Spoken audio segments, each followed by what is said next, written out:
up everybody, Garrett back here, and this little follow-up to the video I did when I reviewed the trailer for Fear Street. Alright, as most of you know, Fear Street Part 1, 1994 debuted this weekend on Netflix. Now, I did have a chance to check it out, and I wanted to give you a little bit of a spoiler-free review now on my thoughts, and I'm going to get into a little bit something extra at the end. So this installment was the first of 3 in this trilogy, and to be honest, overall, I liked it. I know it's getting a little bit of mixed reviews. I haven't dug too deep on that. I've just seen people kind of post online about it, but I checked it out last night, and I think overall I enjoyed it. Yeah, there's certain things in it that I totally get some of the negative feedback. For instance, they take a lot from Scream. This is very similar to Scream. They took a lot from it. I don't know if it was just, they didn't have original ideas or they wanted to have an homage, but there is some scenes in here that are very reminiscent of Scream. Overall, this was good. I actually think this was better than Goosebumps and Scary Stories to Tell in the Dark, personally. But I will say that the thing I don't like about those movies is they try to take bits and pieces of the books and kind of create a brand new movie, and you have some characters from different books kind of spliced in there. This was kind of very similar. I know they're doing this in 3 parts, but at the same time, it's like, I look at RL Stine's books and the Fear Street books and I say to myself, oh my God, you've got multiple movies here. Same thing with the Goosebumps stuff. Same thing with Scary Stories to Tell in the Dark. Instead of trying to lump everything in and create this new world and kind of throw bits and pieces of the books in there, why don't you just do adaptations of some of these books in general? Like, I mean, these R.L. Stine books and these Fear Street books are so good that I think they would make movies on their own. And that's kind of what I kind of wish this was maybe it was 1 or 2 books that they kind of rehashed and put into a movie instead of trying to kind of create their own thing. So again, that was me nitpicking, but that's kind of what I would prefer. I would prefer more adaptations of these books, similar to like what Stephen King gets from his books. That's what I would do. That's what I'd like to see, because again, there's so much material here. Why not use it? Now, all in all, like I said, I liked it. There was a little bit of issues I had with it. I think this is a good movie for adults of the horror genre, and I also think it's a good movie for, people getting into the horror genre, maybe more on the younger end. There was a little bit of gore. It wasn't crazy gory, but there was some scenes of gore here. But I could also see hardcore horror fans finding this a little bit cheesy and tame. Me personally, I like that stuff. I like Stranger Things. I know some people do, some people don't. I also really dig, I've said this before, almost like kid-friendly horror. I always have. Are You Afraid of the Dark was one of my favorite shows growing up, Monster Squad and all that other stuff. I like that kind of stuff. So to me, this was pretty cool. Besides the fact that, like I said, I think they tried to lump a lot of things in. Like, for instance, there was one killer in here that I knew very well from one of the books. And again, there could have been other people in this movie that were in other books that I just didn't know about. But that's what it felt like to me. And it felt like, honestly, this was, I think, an hour and 45 minutes. I could have went probably another 20, personally. I don't think it dragged at all. I think that maybe they could have used a little bit more time on some stuff, but overall, I think it paced pretty well. There was sometimes I felt like they were kind of trying to tell you a lot of stuff at once instead of letting it kind of play out. But all in all, it wasn't perfect, but I enjoyed it. I actually hate when people say, oh, well, it was entertaining, it wasn't good, but I had fun with it. It was a fun movie. But with this one, I have to say I did have fun with it. I thought it was a fun movie.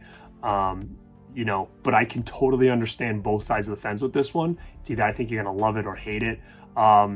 So yeah, that's my review for the first part of Fear Street 1994. I think I'm going to like this and the third part the best. I think the middle, the part 2, will probably be the creepiest. But I don't really get drawn into the older times. I'm more I don't really care for a lot of period pieces, and again, that's just me. So I think 94 and the 70s one, I think that's going to be more up my alley. But I'm definitely, curious to see where this goes, and definitely going to do a review on each part as it comes out. what I want to do now is I want to get into something a little bit extra, a little bonus, kind of similar to what I did before. Now, if you go back and check out my video, which I'll post down below, when I reviewed the trailer for Fear Street when it first came out, I also kind of showed you my RL Stine collection from when I was a kid and the books that I still hung on to, and kind of went through each one. Now, I also said in that video that talking about this and seeing the trailer for Fear Street, it kind of got me a little bit itchy to start buying more of these, because I did have more as a kid, but who knows where they went. They're gone. I only have a handful left. But I went on eBay, and like I thought, these books are going up in price. So I was looking around and I'm like, it's a little too steep for these books, because again, will I read them? I would love to say yes, maybe someday. Would I give them to my son when he's older? Absolutely, because I love these things growing up, and I would love for him to kind of start reading those as he gets to the right age. But again, same thing with like VHS tapes. The covers on these are just so memorable. They're so cool, and I would love to say I'm going to read all these things, and I hope to do with some. But with my time, it's hard enough for me to make these videos sometimes to now add me reading books. I just don't see it happening anytime soon, but hey, I would love to kind of crack some of these open. But I did score a bunch of these books. What's is funny is there's a thrift store right next to my house, and one day I went there and they must have just got dropped off, because I had never seen them there before. And what's funny is each one of these on the cover, it says Arnold on like the side, like where the paper is. So whoever Arnold is left his huge collection at his thrift store, and I grabbed every single one that was in pretty good condition. Some that were really torn up and stuff I left behind, but more or less I grabbed a bunch. I'm going to run through them quick. There's also some other ones like Christopher Pike and stuff like that I grabbed that are along the same lines. But if anybody has any opinions on these, or I've read these, or if this was a good haul, if it was a good score, let me know down below your thoughts on any one of these titles, because honestly, all of these, some I think I've read, some I know I've never owned. So I don't know a lot about these, so I'm going to show them really quick and kind of run through these things. So started off, we have The Overnight. This is an RL Stine Fear Street, The Overnight. Pretty cool cover on this one. Sitting at a campfire, super cool.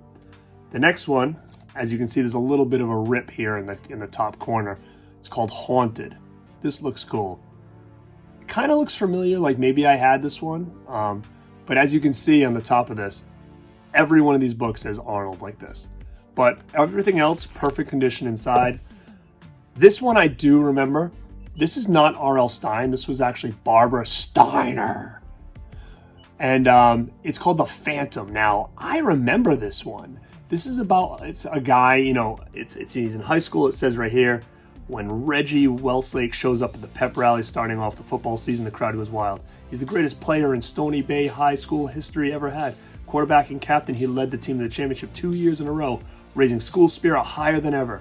No one could forget his black and gold jersey bearing the number 9. He'll always be a school hero. But there's just one problem. Reggie's dead. Now, I remember this one. I had it, no question. So super cool to kind of grab this one. As you can see, there are other ones that are really like those young adult thrillers in here that are very similar to RL Stine that was around that same time. This one is another Fear Street one. It's called Fear Park, The First Scream. Look at that. Awesome cover. This one is The Sleepwalker, Fear Street, RL Stine. The Dead Lifeguard. I definitely remember this cover. I'm not sure if I own this one, but I definitely remember this one. Fear Street, Lights Out. That's really cool. This one is a Christopher Pike. It's called Weekend. Another Christopher Pike book. Fall into Darkness. Oh, this is a lot of Christopher Pike right here. Let me get into these. Chain Letter. The Midnight Club. This one has a little bit of a rip in it. Final Friends, Book 2, The Dance. Not sure if I have Book 1 in here. Christopher Pike, Give Me a Kiss. Christopher Pike, The Immortal. And Christopher Pike, The Visitor. I got some more Stine right here. RL Stine, Twisted. Again, this is one of those thrillers that is not Fear Street related. Same with this one, The Babysitter 3. I'm not sure if I have the other ones. I'll have to check. But I definitely remember the Babysitter series. Now, again, there's 3, I think, or maybe even 4 of these. Let me check and see if it says back here. But what a cool, I think there's 3. What a cool series this would have been. Just these books adapted into movies. That would have been sick. I remember this one. The Beach House. Oh, there's 4. The Babysitter 4. Now this is part, I think this is part of the, one of the ones I showed last time that I had in my collection. RL Stine, The Fear Street Saga, The Secret. So I think this belongs to the series that, of one of the books that I have upstairs. Fear Street Saga 9, Heart of the Hunter. Fear Street, The House of Evil, the 3rd horror. So again, this is probably like the House of Evil. That could be another series. This is definitely one that I would love them to make. I think I only have part 2. Fear Street, Silent Night 2. Super Chiller, it's called. Fear Street, The Stepsister 2. Super cool. Fear Street, The Secret Bedroom.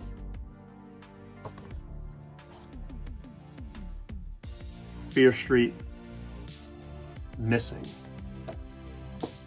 Couple more left on here.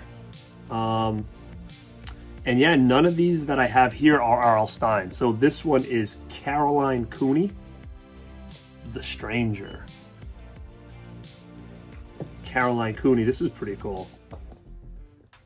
The Vampire's Promise and The Return of the Vampire. So these must go together. Party Line. This is by A. Bates. Diane Ho, Oha, The Train. Look at that, awesome cover. Same thing, Diane Ha, Nightmare Hall, The Scream Team. That's it, but as you can see, I grabbed a huge haul at my thrift store and they were like 99 cents a piece for these. So again, some of these in here might be rare, some not. But like I said, when I went in and saw these, I was like, oh my God, this guy must have just dropped all these off because I had been back since and I haven't found anything. So I'm not sure if these are more sought after now because of the series, but I'm sure they're going to be even more once the series continues on. So again, guys, that was my review of Fear Street Part 1, 1994. And also just a little bonus of these thriller type young adult horror books that I picked up between my last video talking about the trailer of Fear Street and now. So again, I really lucked out because these are my local thrift. So I would probably say wherever you are, go check those places out if you're looking to kind of grab some of these. They had tons of Goosebumps too, but I said this in my last video, I never did the Goosebumps thing. I think I just kind of was aged out of that. Like my brother did a little bit of Goosebumps and he's 2.5 years younger than me. So I think I was just a little bit older when those came out. So I was really digging into more of these ones than the Goosebumps ones themselves. So again, this is more my jam for sure. And I'm looking forward to the next part of Fear Street. So guys, if you like this kind of stuff, please like, subscribe, or share this video up. I've been kind of trying to pump out a little bit more videos lately. I've been getting a lot of good feedback, especially actually on my Fear Street video that I did before. A lot of good feedback on that one, so that's why I knew I had to do this one, especially because I did pick up all these things, and I wanted to kind of throw this in there as well as one big haul. So guys, if you have any questions on these, please let me know in the comments about any of these books I've shown, and maybe you'll say, hey, you know, I know you don't have a lot of time, but definitely try to read that one. It's really cool. Let me know below, and again, if anybody has any of these Fear Street or RL Stine books hanging around that they don't want, man, I'll take them.